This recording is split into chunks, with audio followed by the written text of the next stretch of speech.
नमस्कार दोस्तों, मैं हूं कौशिक और स्वागत है आपका मोटिवेशनल गुरु में। दोस्तों, दुनिया में इंडिया ही एक ऐसा देश है जो पूरे साल के 1800 से ज्यादा मूवी बनाता है। वो चाहे गुजराती हो, हिंदी हो, तमिल हो, बॉलीवुड हो, सब मिक्स करके 1800 से प्लस मूवी बनाता है।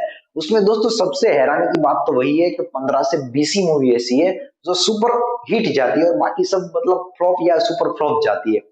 दोस्तों फिर भी वो जो मूवी होती है वो सबसे ज्यादा बजट पे बनी होती है और उनसे भी ज्यादा वो प्रॉफिट करती है।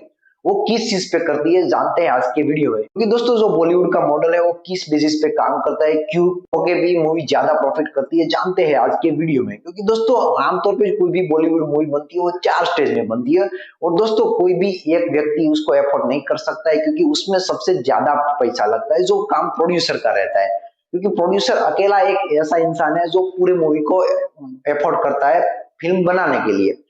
आमतौर पे दोस्तों कोई भी एक मूवी बनती है तो 4 फेज में बनती है। दोस्तों पहला फेज होता है डेवलपमेंट, दूसरा फेज होता है प्री प्रोडक्शन, तीसरा फेज होता है प्रोडक्शन और चौथा जो फेज होता है वो होता है पोस्ट प्रोडक्शन। दोस्तों ये चार जो चीज होती है, चार जो फेज होते हैं उसमें दोस्तों बहुत सारे पैसे लगते हैं।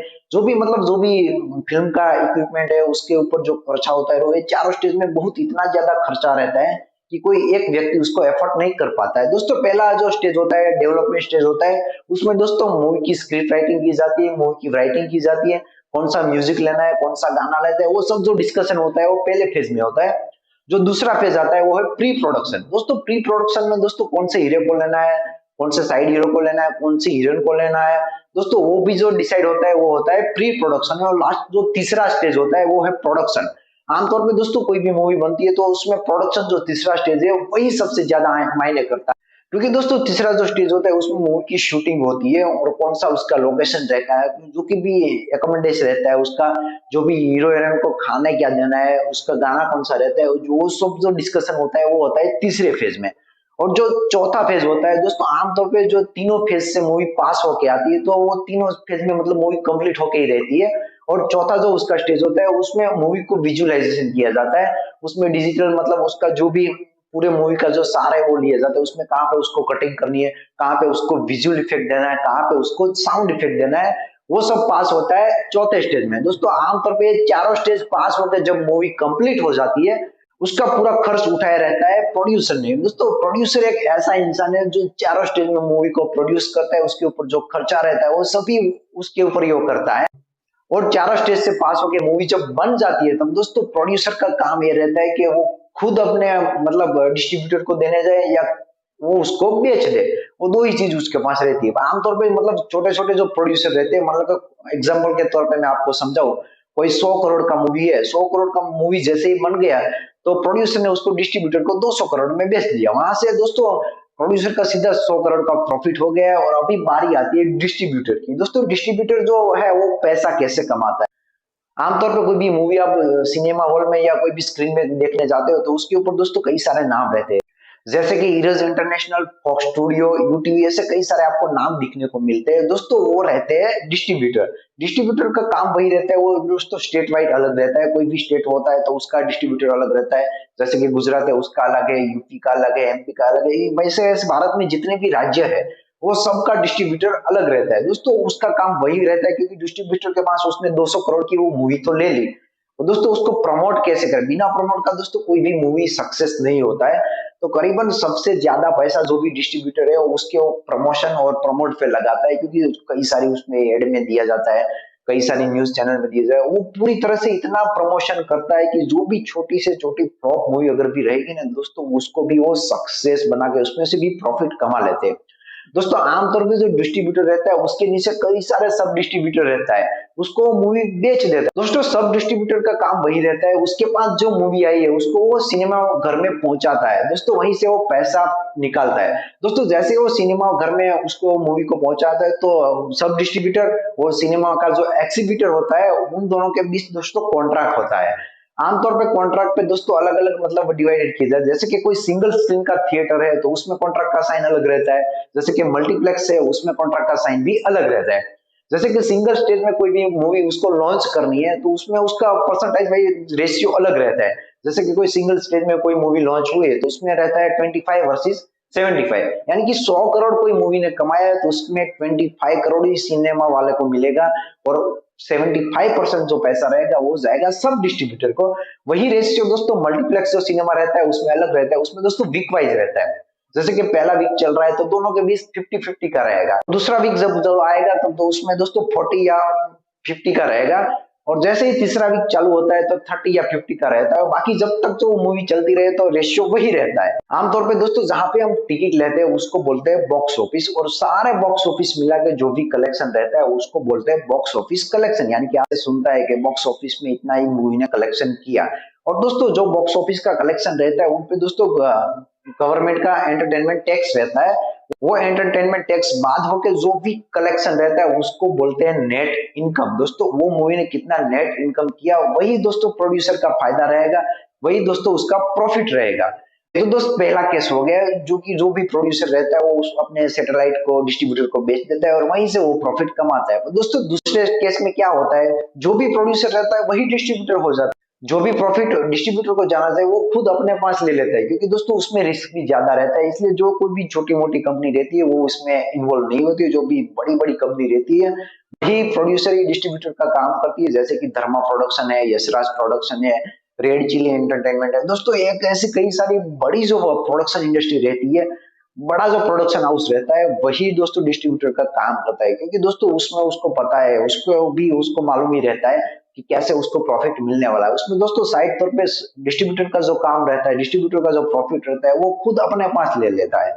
उस फिल्म को जब तक प्रमोट नहीं करेंगे तब तक दोस्तों उसका सक्सेस होना ऐसे कि नामुमकिन ही बराबर है। आमतौर पे दोस्तों ऐसी कई सारी छोटी मूवी है जो आमतौर पे मल्टीप्लेक्स में भी चली है, सिंगल स्क्रीन में भी चली है और पब्लिक ने भी उसको अच्छा खासा रिव्यू दिया है, फिर भी वो मूवी इतना प्रॉफिट नहीं कमा पाती है। जैसे कि वेडनेसडे मूवी आई थी दोस्तों, उसका पब्लिक रिव्यू सबसे बड़ा था, सबसे बढ़िया था, वो पब्लिक को पसंद भी आई थी, फिर भी वो मूवी ने इतना प्रॉफिट नहीं कमाया था।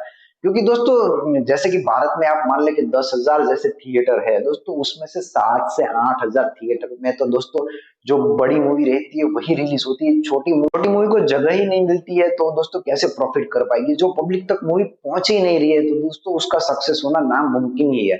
आमतौर पर दोस्तों जो डिस्ट्रीब्यूटर रहता है, जैसे कि कोई ईद आ रही है तो कौन सी मूवी लॉन्च करनी है, दिवाली आई है तो कौन सी मूवी लॉन्च करनी है, दोस्तों आमतौर पे 7 से 8 हजार जो स्क्रीन रहते हैं उस पे उसका फिक्स ही रहता है कि ये त्योहार आया तो ये मूवी लॉन्च करनी है, ये हीरो की लॉन्च करनी है। जिसकी वजह से जो छोटे छोटे एक्टर रहते हैं दोस्तों वो सक्सेस नहीं हो पा रहे। दोस्तों आज तक ओटीटी प्लेटफॉर्म और डिजिटल जो प्लेटफॉर्म है उसकी वजह से दोस्तों मतलब जो भी छोटे छोटे इंसान है, छोटे छोटे हीरोज है, उसको भी सक्सेस मिल रहा है। आजकल पब्लिक को ओटीटी प्लेटफॉर्म सबसे ज्यादा पसंद आया है, जिसकी वजह से जो भी पब्लिक रिव्यू है वो उससे ही पता चल जाता है, जिसकी वजह से छोटे जो एक्टर रहते हैं वो भी सक्सेस होने का चांसेस उसका ज्यादा रहता है। दोस्तों आप देखते हो तब तक जो भी बड़ा हीरो रहता है उसकी साल में 1 या 2 ही मूवी आती है।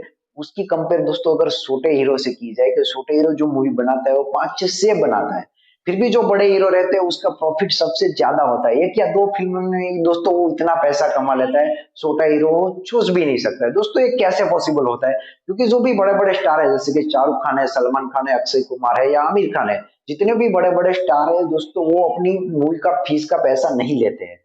वो क्यों नहीं लेते, क्योंकि दोस्तों जितना भी उसका मूवी का प्रोडक्शन का प्रॉफिट हुआ है उसके दोस्तों परसेंटेज वाइज उसका हिस्सा लेते हैं, जिसकी वजह से दोस्तों उसको फीस लेने की जरूरत नहीं पड़ी है।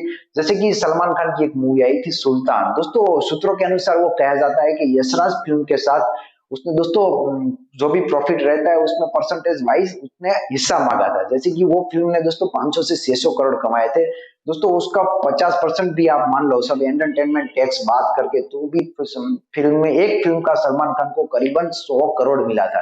दोस्तों जो भी उसकी फीस रहती है उससे तो कई गुना उसका ज्यादा ही है। दोस्तों इंडिया में जो भी मूवी रहती है दोस्तों मसाले के ऊपर ही चलती है। दोस्तों कोई भी मूवी अगर मसालेदार रहेगी वो स्टोरी या जो भी स्क्रिप्ट रहती है उससे उससे इंडिया वाले को कोई भी मायने नहीं रखता है, क्योंकि दोस्तों मसाले वाले और हीरो जो भी रहता है उसके ऊपर ही इंडिया में मूवी चलती है। मूवी की कोई भी मूवी रहती है उसकी स्क्रिप्ट राइटिंग उसकी कितनी भी अच्छी हो, मूवी कितना भी बढ़िया हो दोस्तों, जब तक उसमें हीरो अच्छा नहीं रहेगा तब तक मूवी वो हिट नहीं हो पाती है। या चाहे स्क्रिप्ट कोई भी हो, चाहे बेड स्क्रिप्ट हो या घटिया से घटिया भी जो स्क्रिप्ट हो, उसमें अगर हीरो अच्छा रहेगा तो दोस्तों उसका सुपर हिट होना तय ही है। क्योंकि इंडिया में दोस्तों हीरो को देख के लोग मूवी देखने जाते हैं, जिसकी वजह से जो भी बॉलीवुड स्टार है वो तो उससे 3 से 4 गुना फीस भी उसका ज्यादा रखते हैं। मान लो कि कोई भी हीरो रहता है तो दोस्तों मिनिमम 50 से 60 करोड़ उसका फीस रहता है, जो आमतौर पर छोटी मूवी रहती है वो बजट में वो बन भी जाती है। दोस्तों यही जो मॉडल है वो बॉलीवुड में काम करता है, जिसकी वजह से मतलब कोई भी है इंडिया का जो भी प्रोड्यूसर है वो मतलब कोई भी ऐसी घटिया भी मूवी बनाएगा ना तो भी उस प्रॉफिट मिलने वाला है, क्योंकि दोस्तों जो प्रोड्यूसर रहता है ना वो डिस्ट्रीब्यूटर को तो मूवी बेच ही देता है, उसके साइड में उसका दूसरा भी बिजनेस होता है, जैसे कि कोई भी ओटीटी प्लेटफॉर्म है, डिजिटल प्लेटफॉर्म है दोस्तों, कुछ में वो मूवी को चलाना है तो उसके पास से भी वो पैसा चार्ज करता है, जैसे कि 15 से 20 करोड़। कोई भी टीवी पे कोई भी नया मूवी रिलीज हुआ है उसको टीवी पे पहले डालना है तो दोस्तों उसके पास से भी, टीवी राइट्स के पास से भी वो पैसा लेगा और ओटीटी प्लेटफॉर्म के पास से भी पैसा होगा। इवन उसका जो सॉन्ग रहता है उसको म्यूजिक एप्स को बेच के उससे भी पैसा कमाता है। दोस्तों प्रोड्यूसर का तो उसमें फायदा ही फायदा है, उसका प्रॉफिट ही प्रॉफिट है। सब जो झेलना पड़ता है दोस्तों डिस्ट्रीब्यूटर को झेलना पड़ता है, क्योंकि वो भी डिस्ट्रीब्यूटर भी ऐसा ही है जो अपने मार्केटिंग में पूरा पैसा, बहुत सारा पैसा लगा के उससे भी वो पैसा कमाता है। दोस्तों कैसी लगी आपको ये स्टोरी? अगर ऐसे ही अमेजिंग वीडियो जानना है तो मेरी चैनल को लाइक कीजिए, शेयर कीजिए और सब्सक्राइब करना मत भूलिए।